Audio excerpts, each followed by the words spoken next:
लोकसभा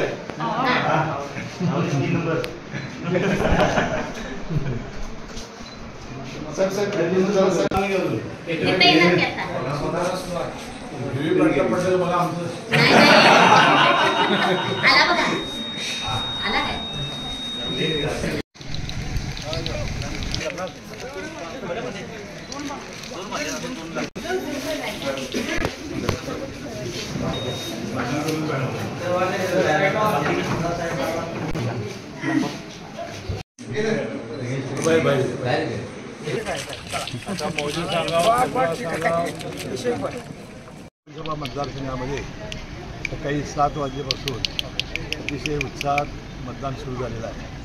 मला वाटते कागल तालुक्यामध्ये सर्वात जास्त टक्केवारी ही होईल असा माझा विश्वास आहे आणि मोठ्या मताधिक्यानं आमच्या दोन्ही जागा या प्राध्यापक संजय मंडळी आणि जयश्री माने निवडून येतील असा मला विश्वास आहे.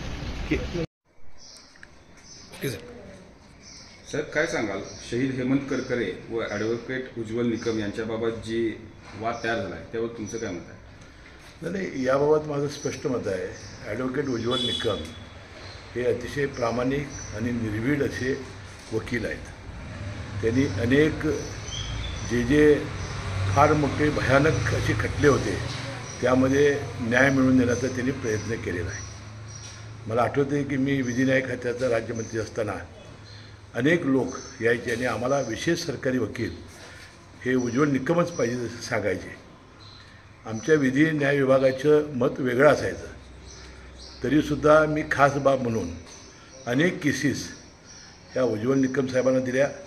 त्यांनी अतिशय निर्भीडपणानं प्रामाणिकपणानं ह्या केसेसला न्याय मिळवून देण्याचा पीडितांना प्रयत्न केलेला आहे आणि मला वाटतं या बाबतीतसुद्धा ते काय करतील असं मला स्वतःला वाटत नाही.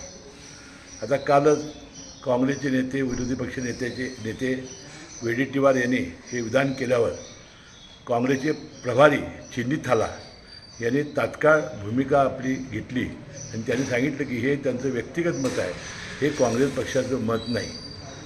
आणि मलाही वाटतं आहे की उज्ज्वल निकम हे अतिशय कायदेतज्ञ आहेत. लोकसभा आणि विधानसभा हे कायदे मंडळ बनवणाऱ्या सभागृह असतात. यामध्ये लोकसभेमध्ये जे कायदे पारित होतील यामध्ये ॲडव्होकेट उज्ज्वल निकम यांचा फार मोठा उपयोग होईल, त्यांचा मार्गदर्शनाचा फार उपयोग होईल. म्हणून उज्ज्वल निकम यांना विजयी करणं हे फार मोठं लोकसभेच्या दृष्टीनं अतिशय चांगलं होईल असं मला वाटतं आहे.